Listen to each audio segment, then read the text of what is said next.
I believe, the 1940s and 1950s. It wreaks havoc on the body. And Lyme disease is known as the great imitator because it mimics and imitates the symptomology of like 150 other diseases.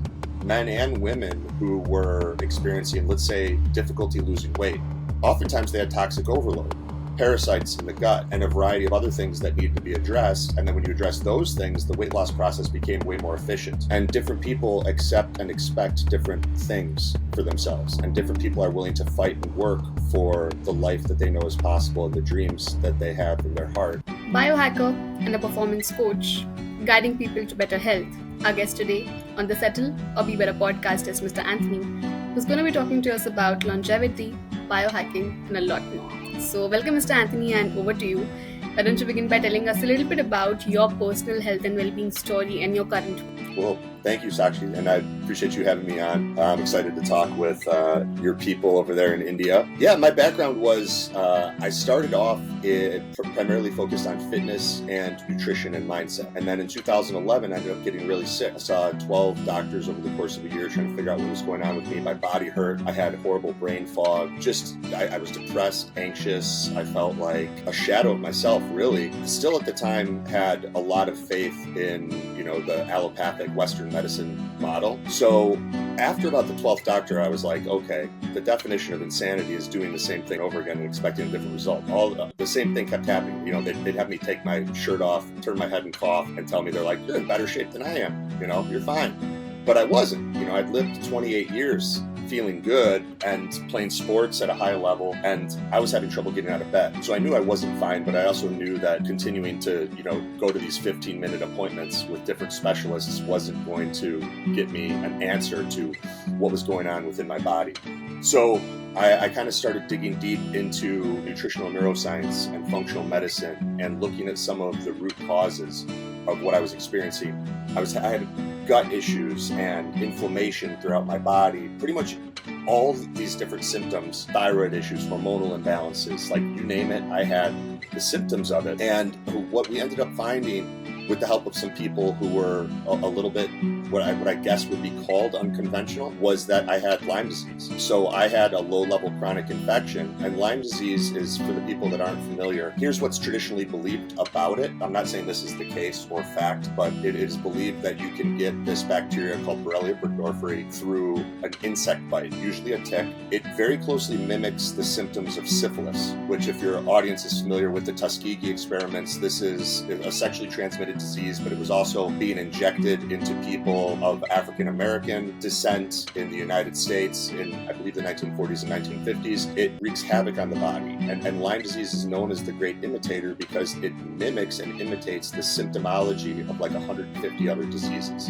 So that was why I thought I had everything. I'm like, you start going to Dr. Google and you're like, oh, I've got that. Oh yeah, I've got that too. So I had to really learn a lot about detoxification, how these different toxins that we're exposed to affect the body, how low-level chronic infections like Lyme disease, but there's others a lot of people have from the dental work that they've had done in their mouth and they don't know it, how low-level chronic infections can affect the body, and then particularly how to restore balance in the gut, getting rid of parasites, fungal overgrowths like candida, and all these other things that can originate in order to restore the body. So it wasn't just simply like, oh, you take a whole bunch of antibiotics and kill this Borrelia burgdorferi that you got from a tick and then you're better. It's like, no, your whole body needs to be brought back to homeostasis, and it requires detoxification, fixing the gut, and a variety of other things, strengthening your mitochondria, addressing vitamin and mineral deficiencies. And so on that path, it really expanded my paradigm. What was, there are a lot of people that can get results from just nutrition, exercise, and mindset. But there's the majority of people who have imbalances and will not get the results that they are looking for simply by being more extreme in those areas. Is this making sense? So I ended up applying this to a lot of the people that I was working with and finding that men and women who were experiencing, let's say, difficulty losing weight, oftentimes they had toxic overload, parasites in the gut, and a variety of other things that need to be addressed. And then when you address those things, the weight loss process became way more efficient. And people that don't have those things don't understand, so like you'll have two friends, and one friend will just eat better, go on a paleo diet or whatever, start working out and lose a bunch of weight, and their friend won't. And that person sometimes is inclined to be like, well, maybe you're just not trying hard enough. Maybe you're not pushing yourself. but there's a lot more underlying it. So I started applying these things to the work that I was doing with clients, and people that were 20 pounds, even 100 pounds overweight, were able to lose weight for the first time. And so I created this program way back in 2013 was when we released it, called the Health Blueprint. And I thought, like, you put it online and, you know, like The Field of Dreams, which is like a Kevin Costner movie about baseball that probably no one's seen, but it's good. There's a line in there, like, if you build it, they will come.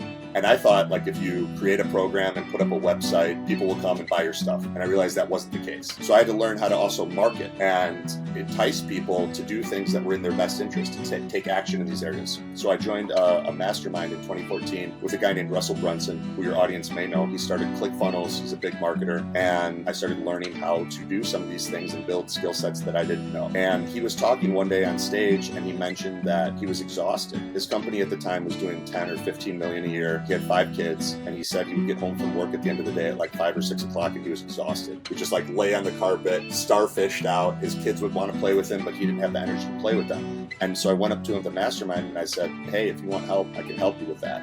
You know, there's a lot involved, but we can figure it out. And he was like, can you do it today? Like right away. As soon as this is done, like, let's go. And we ended up, I took him to the grocery store. We spent a bunch of hours together. We started working together, completely transformed his energy. And now, in no way am I taking any credit for the success that Russell Brunson's had. He's like one of the hardest workers and one of the most amazing people in the world. His business has grown. It's now worth over $1 billion. You know, so to go from like 10 or 15 mil to $1 billion is huge. And again, I'm not taking credit, but it's an illustration of how much our energy and our energetic capacity, the size of our gas tank, and how fast we could go. You know, if you're driving your car with 1 foot on the gas and 1 foot on the brake, but you don't know how to get that foot off the brake, you're never going to really hit the top speed or your full potential in this analogy. So Russell and I ended up partnering, and he was like, let's create a company together. So we formed Biohacking Secrets. He said, write a book, take what you're doing, like what you did with me, what you're doing with clients, and put that in a book. So I wrote that in 2015. We released it in 2016. We did almost 100,000 copies. I launched a podcast called The Biohacking Secrets Show that's consistently in the top 100 of health and fitness. Created a course with Dr. Andrew Huberman, the Stanford professor of neurobiology. He came to my event in 2017. He flew me out with Wim Hof to present to Peter Thiel, the founder of PayPal's medical team. So we trained their medical team and did a presentation there. And since then, I've worked with 5 Olympians, 3 of them Olympic gold medalists, and I coach a lot of legends and high performers, people that want to be in their full cognitive potential, feel amazing, live as close as possible to their perfect day every day. And a lot of them are entrepreneurs or people that are stuck and tired of wasting years, or in some cases decades, going down unproductive paths with things that don't work. And that's what I do at biohackercoaching.com. Amazing. That's just amazing. I mean, the work you've done is crazy. The reach is grand, and we're so glad to have you on the podcast today and to learn a lot more from you. And to begin with, something you said, it resonates so much, is that, in India at least, we are brought up and we are conditioned in a way that, you need to work hard. You need to do things no matter what happens in your life. You need to go hard at your work and everything. And a little sickness here and there should not stop you from anything, right? We have that mindset, maturity of the hustle mind. And a lot of us are now, unfortunately, used to being at an average level of health. We have forgotten how it felt like probably when we were 16 or 17 and we were in the peak energy, like we had so much energy to do so many things that our parents had to be like, no, go sleep. You can't do it right now, like take rest. And we had so much energy, so much potential. And we have sort of forgotten that over the years. I don't know, maybe the job, the lifestyle, so many other factors, right? We have come to a point where we have settled for being at an average health. I mean, we would take symptoms like fatigue or a little gut issue here and there as not something serious until something actually big happens, and then we have to take a long break from work. We have to really go to doctors, figure out what's happening, and we rely on meds and heavy medication, right? So this is the unfortunate truth right now, is that we have normalized being at an average level of health. We only see people tapping into the peak potential or energy are the athletes. Like we only associate peak performance with athlete. Like Yeah. a lot of performance coaches will also only talk in terms of athletic performance, but we forget how much a performance at work is affected by our lifestyle choices, by our food, by the energy we have, and what we are doing back home and throughout the day, right? And we forget how much a difference that can make even in the way we make money, because a lot of time we just weigh our finances much more higher than our health, right? Like just give me Absolutely. these 5 years, I'll give it my all. I'll have like sleepless nights. It's okay. Like just 5 years of this hustle, and then I'll focus on my health. Then I'll join the gym. Then I'll do these things. So we have this mindset, right? So what do you think are some of the things that we need to, that are non-negotiables for us, no matter how young or old we are, no matter we are in 20s, 30s, 50s, whatever, but these are the things that we should not ignore, like fatigue or lack of sleep or some of these other symptoms that we feel are normal, but they should not be normalized, and how can we start addressing it? To use the should word is something I try to avoid, because each of us decide the standards that we have for our life.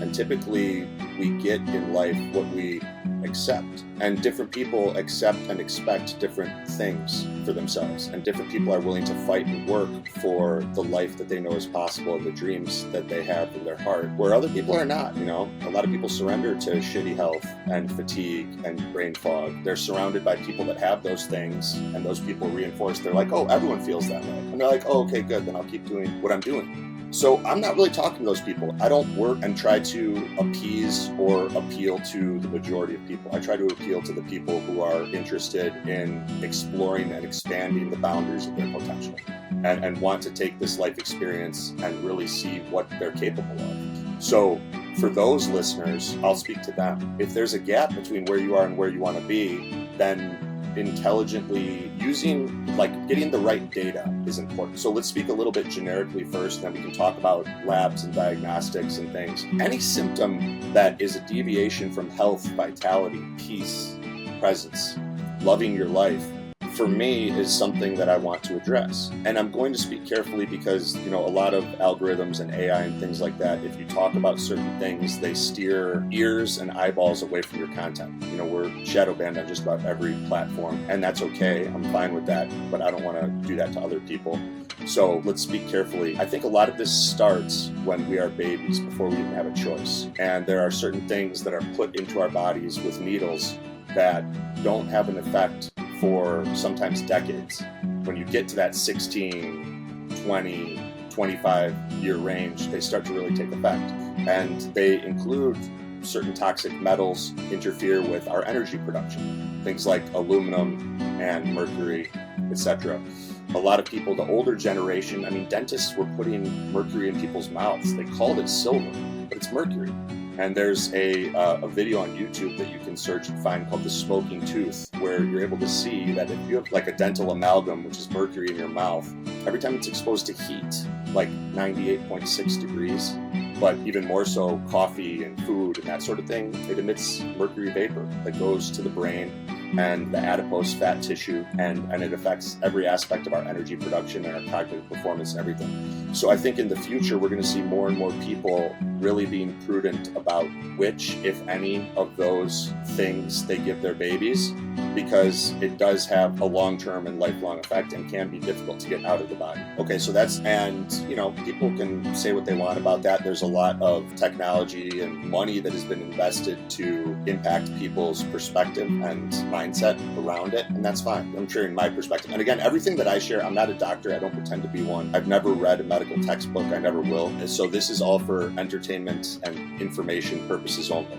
so have fun with it and enjoy it, and do your own research and talk to whoever's your qualified health practitioner, and just a guy that's sharing information and telling some jokes as we go. The other one that's huge now is wireless electricity from all of our devices. Pretty much anything that has the word smart in front of it is dumb to be using long-term and regularly in your life. That's the easiest way to sort of decipher. All of our clients, whether they're Olympic athletes or high-level entrepreneurs, or just people who want to live their best life and feel mentally clear and happy and joyful and peaceful and present, we're cleaning up their environment. We focus a lot on the unseen realm. Nikola Tesla said, if you want to understand the secrets of the universe, you need to think in terms of energy, frequency, and vibration. And a lot of that is unseen. So we clean up their home, their office, and we make sure that they're still able able to use the technology that their business relies on, but they're able to use it in an intelligent way, and we've pioneered protocols for that to make it as easy as possible. And what we see is oftentimes with a few shifts in 24 to 48 hours, we'll see a 20 to 40% improvement in sleep scores, deep sleep, REM sleep, and the amount of the subsequent regeneration that takes place. During your sleep is when you clear toxins from your brain. And a lot of people are sleeping poorly, and as a result, they're accumulating toxins in their brain that could potentially, years or decades down the line, become neurodegenerative disease, like Alzheimer's, Parkinson's, dementia, etc. And it starts like brain fog. It starts like fatigue. It starts like anxiety and depression. So knowing that those are can be early warning signs, I'm not saying in 100% of cases. If we say something is glyphosate, the Roundup, the chemical pesticide that's produced by Monsanto, is pretty clearly linked to cancer. Does that mean 100% of people who are exposed to any Monsanto glyphosate get cancer? No, of course not. We all have different detox pathways. The dose is important. The frequency is important. So none of these things are absolutes. We're just sharing correlations. And I know correlation is not causation. Everyone says that. We're all programmed to say correlation is not causation. But if you see a link between something and it happens repeatedly and it happens thousands of times or tens of thousands of times, you can start to say, all right, there might be something there that I should pay attention to. And with wireless electricity, that's a big one. And the combination of the metals that are initially introduced in the thing that I mentioned earlier to babies, and then the wireless electricity, that's a pretty rough combination for energy production. Both are toxic to the mitochondria and affect our ability to make ATP. It's very difficult for us to think clearly if we have high levels of exposure to either metals or wireless electricity. It's sort of like, if there was a lightning storm and I gave you a 30-foot metal pole and I said, Sakshi, go outside and run around with the 30-foot metal pole in the lightning storm, you'd be like, no way. Well, that's what a lot of people are doing with high levels of metals in their body and the amount of time that they're spending around Wi-Fi, smart meters, wireless electricity, all of the quote-unquote smart devices, and the Internet of Things. Those are two of the biggest ones that aren't talked about, and a decent place to start. And then what happens from those is we end up chronically stressed. When the body's under stress, either emotional, and a lot of times this is also rooted in childhood trauma. So much of the work that I do is helping people to identify trauma and work through it in a way that's actually effective. Many of them have tried therapy and found it to be a waste of time, and they're sort of just reliving it and feeling some of those negative emotions, but it doesn't actually move the energy of that experience. And so we figure out, okay, what are the sources of this stress? And then when we're exposed to chronic stress, what tends to happen is, like, if you and I were in, let's say, the African savannah, and out of the tree line we see a lion come out and it wants us for dinner. What our body's going to do is it's going to spike the stress hormone cortisol, and it's going to send all of our blood to our muscles and our brain, right? You've heard of, like, the nervous system has two sides. There's fight, flight, and freeze. A lot of people just freeze and they get into inaction. And then there's rest and digest. So when we experience stress, like this lion coming at us, cortisol spikes, melatonin goes down. Melatonin and cortisol are inversely related. So that's important to know. And it sends the blood to our muscles and our brain. So we can think our way out of the situation, run out of the situation, fight our way out of the situation. And again, some people just lock up and freeze, depending on their personality and a variety of, and their training and other things. Well, when that's happening chronically, we don't get enough blood flow to the gut. So if your blood is always in your muscles and your brain, and then you're tired and fatigued, and you're using caffeine and stimulants to overcome that, you start producing less stomach acid, you start producing less enzymes, you have less blood flow to the gut, and then you don't digest, assimilate, and absorb nutrients from your food well. And your stomach acid is what sterilizes your food from pathogens like parasites. So now we see a lot of people who have been chronically stressed from any variety of sources, whether that's trauma, metals, toxins, wireless electricity, etc., they start developing gut issues that can manifest as constipation, diarrhea, collection of symptoms we've given names like Crohn's, colitis, IBS, whatever it is. They just feel that their gut's messed up. And then they have a growing list of food sensitivities, food intolerances. And they're like, well, I need to do a food allergy test. A lot of these foods you used to be able to eat, you can't now. Your body is dysregulated and out of balance. And the problem is that you need to bring your body back into balance. I've had clients that recently, he could only eat meat. He was like, I can eat two foods, meat and salt. That's it. Anything else, my gut is a wreck. We did our proprietary gut protocol with him to restore health in the gut. He can now eat everything. All those foods are fine. Foods that used to ruin his day. So hopefully that gives a little bit of a big picture of how stress and some of the root causes of stress can affect people. And then what we do is through health intelligence, we get the data to figure out what might be affecting someone. And then we apply our proven protocols to help them get back into balance, have as many days as possible that feel like their perfect day. Understood, absolutely. That makes so much sense, especially these things seem like most of them go unnoticed, but these are something that we should definitely pay more attention to. And, in terms of detoxing and low-tox living, what are some of your protocols when it comes to low-tox living? Because now you said that there are so many other tests and more details we can get into to really understand that which protocol should fit you best, right? But this is where a lot of people find it difficult, especially like in India also. You might not find the same tests that everybody talks about, and even your nearest center might not have them, or the doctors might not even believe in it, and they'd be like, you don't need. What are some things that regardless of having multiple tests, something that everybody should do in order to have a low tox environment, and that will help them to sort of detox? Well, so you go back to what do babies require? For a baby to be healthy and happy, it needs to be fed, it needs to be loved, and have physical touch, preferably skin to skin, and it needs to be poopy. And if any one of those things aren't happening, you're not going to have a happy and healthy baby. The same is true for us.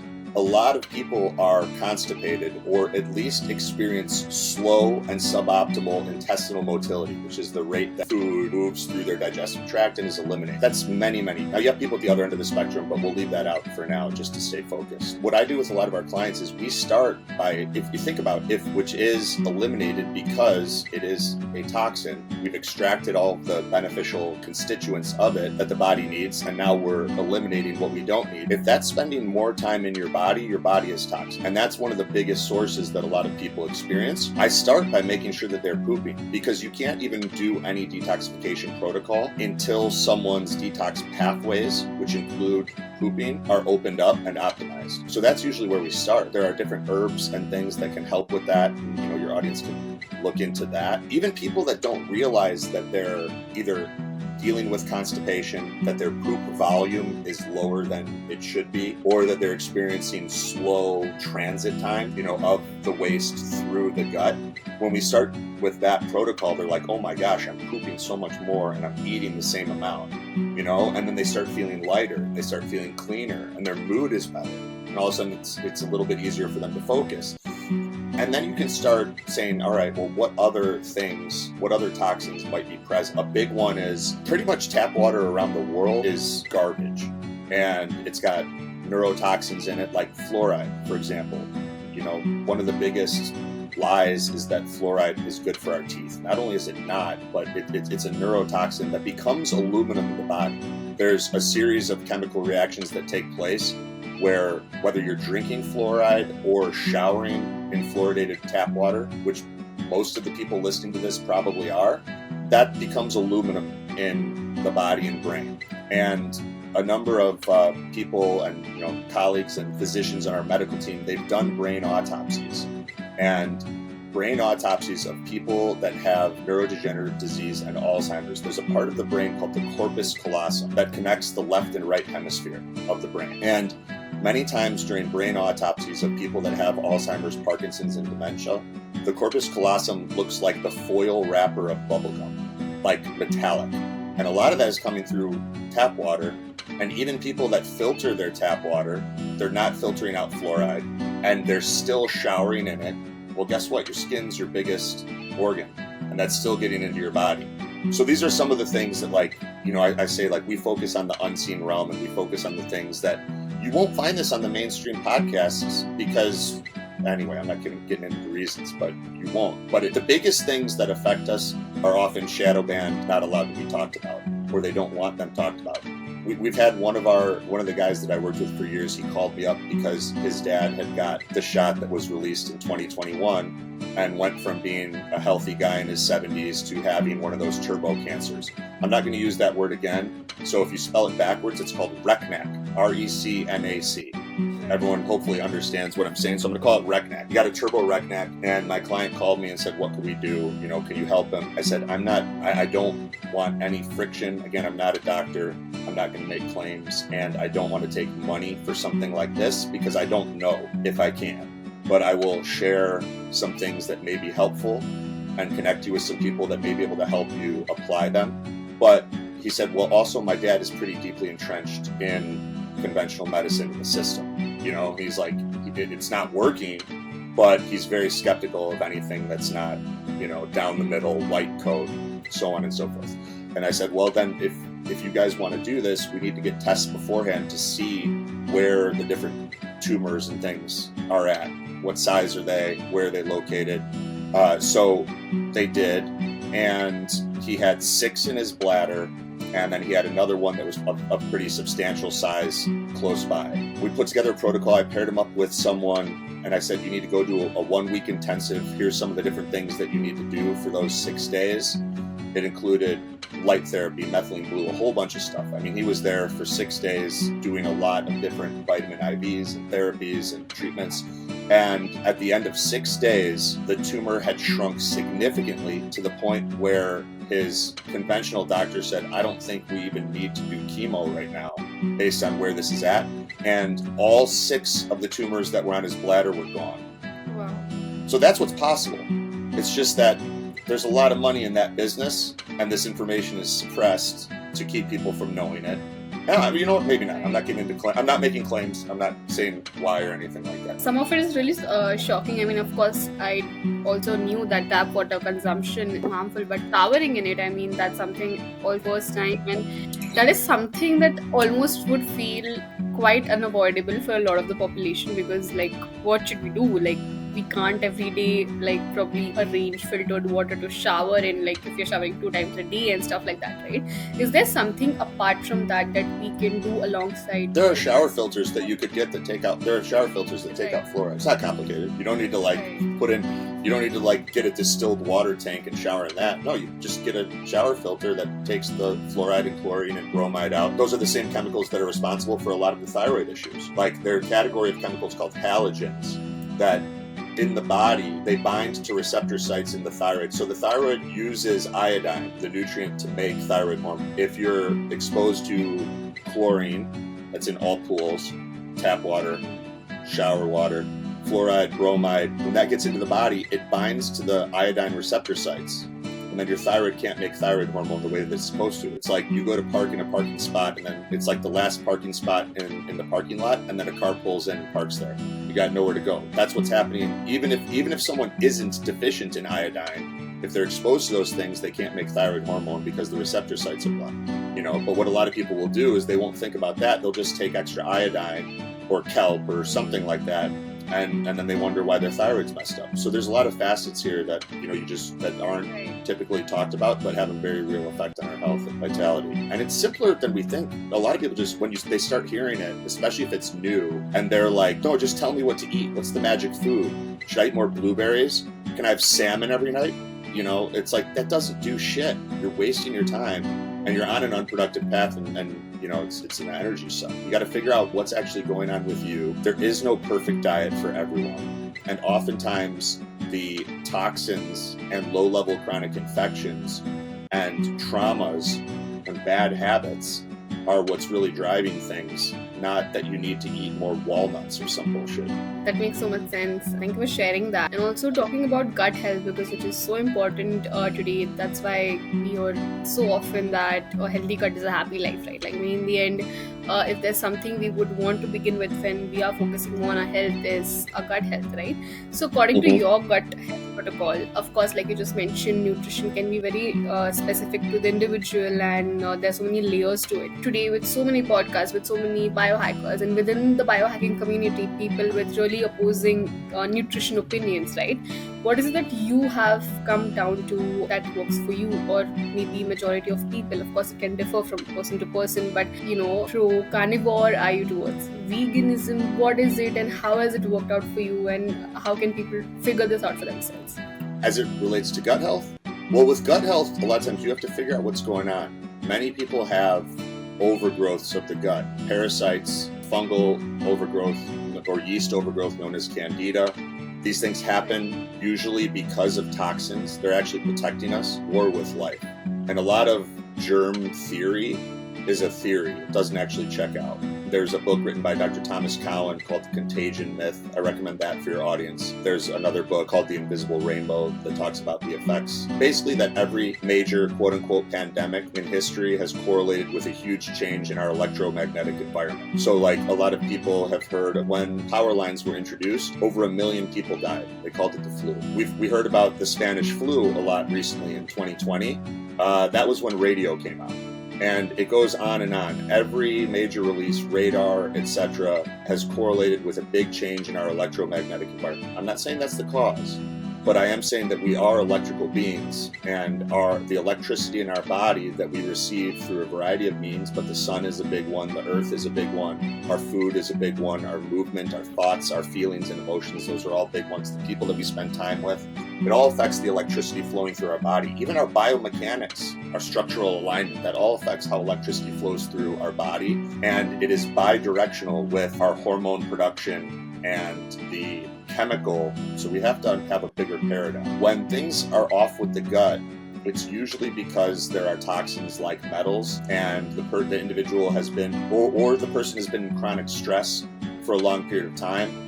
And then parasites and candida have gotten a chance to grow and flourish, but they're also usually there because of things like metals. And a lot of parasites will consume metals. And it sounds weird, but if metals that are toxic to the body are inside of a parasite that's inside of you, they're actually not affecting your body. So the parasite's helping you out.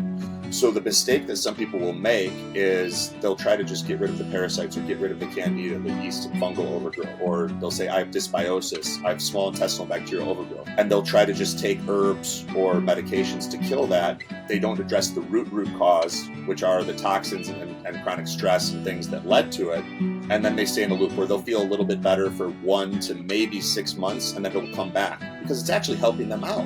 And they don't realize that. They'll be like, ooh, parasites gross, I want to get rid of them. But the parasites are actually helping you out. If you don't fix the reason that those parasites were able to flourish in the first place, you're going to be stuck in a loop there. So this all needs to happen before nutrition. Now, during that time, often something like autoimmune paleo protocol, where you avoid grains, dairy, alcohol, and certain other foods. For some people, nightshades, which is potatoes, tomatoes, peppers, eggplant, and some other things, that can be helpful.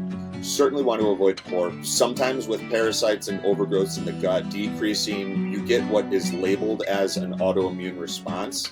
It's not the body attacking itself, it's usually other things that we've been discussing. But when you eat less foods, like I've mentioned, and sometimes even cut down on red meat and eggs, it can be helpful. Everyone's a little bit different. So there isn't like a one-size-fits-all approach, but you can test these things and see how you feel. Eat 4 to 6 or 4 to 8 eggs every day for a week. Do you feel more inflammation? Do you feel more mental clarity, or do you feel worse? Okay, if you feel worse, cut eggs out for a little bit while you heal your gut. You do the same thing with red meat. You can do the same thing with the nightshade category, the tomatoes. And then you got to actually figure out what's going on with your gut so that you could address it. Because if you have these things as overgrowths, I'll show you a picture here. You can see it. I don't know if we're doing video, but this is like 7 days of parasites being released by one of our clients that was sent this week. You can see all the parasites in the toilet. And he was on Enbrel, a shot for autoimmunity, experiencing crazy inflammation. He had rashes on his body. It was manifesting through the skin because that's what toxins tend to do when our detox pathways are backed up or they get to substantial levels. And I said, we have to fix your gut. And so as we've been fixing his gut and releasing parasites, he's gotten off of his Enbrel shots for autoimmunity. He's feeling better. He's more mentally clear. He's, one of the women that he referred, she's like, I saw such a big difference in him. I wanted to work with you. And he lost a bunch of weight that he wasn't able to lose beforehand. People are doing with probiotics and prebiotics and glutamine. Oh, I got to heal my leaky gut. Well, you got leaky gut because you have overgrowths. They're burrowing into your intestinal lining and allowing undigested food particles to get into your blood and causing all these issues. You take probiotics, prebiotics, stuff to heal leaky gut, it might help a little bit. It might help, but it's not fixing the root cause. And it's like trying to plant flowers in a garden that's overrun with weeds. It's not going to work. Right. You know, you got to pull the weeds and then plant the flowers and then maintain the garden. Absolutely right. Of course. That was very interesting, and I hope that this urges our audience to also go out there, do a little bit more research on this, because this, in terms of gut health, and You're not going to get it on Google. Like, you got to get physical books now. Google's, they get a lot of money from pharmaceutical books. thank you for sharing that. To conclude the episode today, what would be some actionables that you'd like the audience to go back with? Some health non-negotiables that you follow over the years of your learnings and being in the biohacking community. What are some non-negotiables for you would like to tell us about? I would start, a lot of people, especially in the biohacking community, I do men's events. We haven't done one in a little bit, but we're probably going to do one this year or next year. And it was in 2017. We were getting ready to do some yoga to start the day and just get the blood pumping and wake everybody up so that we could get the most out of the day. And the woman that I had brought in, I taught yoga, group exercise. I did personal training, all of that stuff. I wanted to build that skill set as part of what I do to help people. But I didn't want to teach the yoga class at my event. I wanted to be able to participate. And the woman that I brought in to teach, as we were sitting down, she said something that struck me at the time intensely. And she said, the longest journey that all of us have to take is from our head to our heart.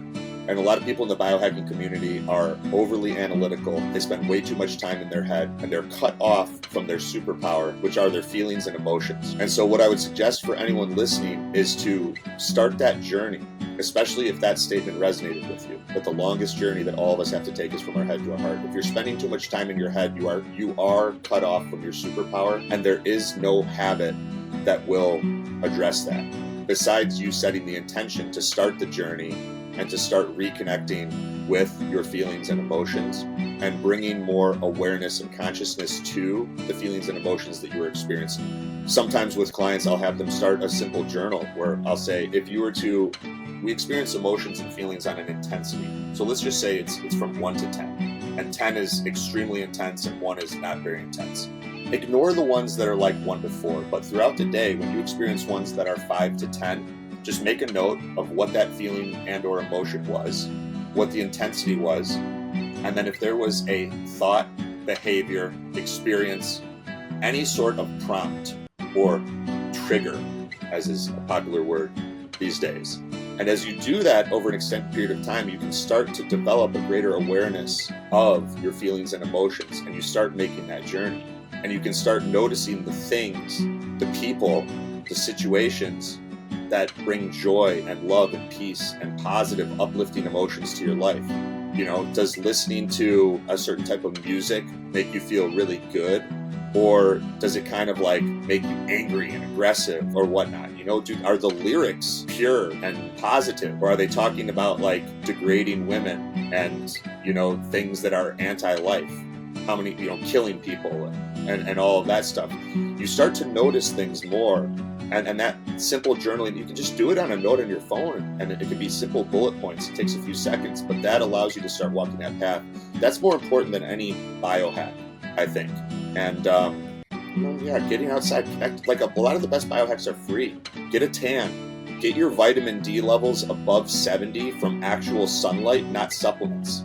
Supplemental vitamin D does not do the same thing as sunlight. And do it as much of the time as you can, barefoot, connected to the earth. Don't burn, but get a tan and be connected to the earth. Make your body the conduit that connects the sun to the earth and harmonize with Mother Earth and get that energy from the sun. And you'll need less food when you do that. There's a lot of things, but those would be some initial some closing recommendations, I guess. That's a really beautiful message. That's true that today we get so lost in the researches, the analytics, and we are so overwhelmed by it that we forget our intuition, we forget how we feel about things, and we have this power within us to really know and see and judge what would work out for us, but we have lost the connection with it, right? So it makes so much sense, and that was a beautiful concluding message. Thank you so much for this amazing episode today. I mean, I myself, after doing 90 episodes, also had something so much new to learn from your episode today, and I hope our audience did too. And for the ones who don't already follow you, there'll be links in the description below. They can reach out to you and learn a lot more from you.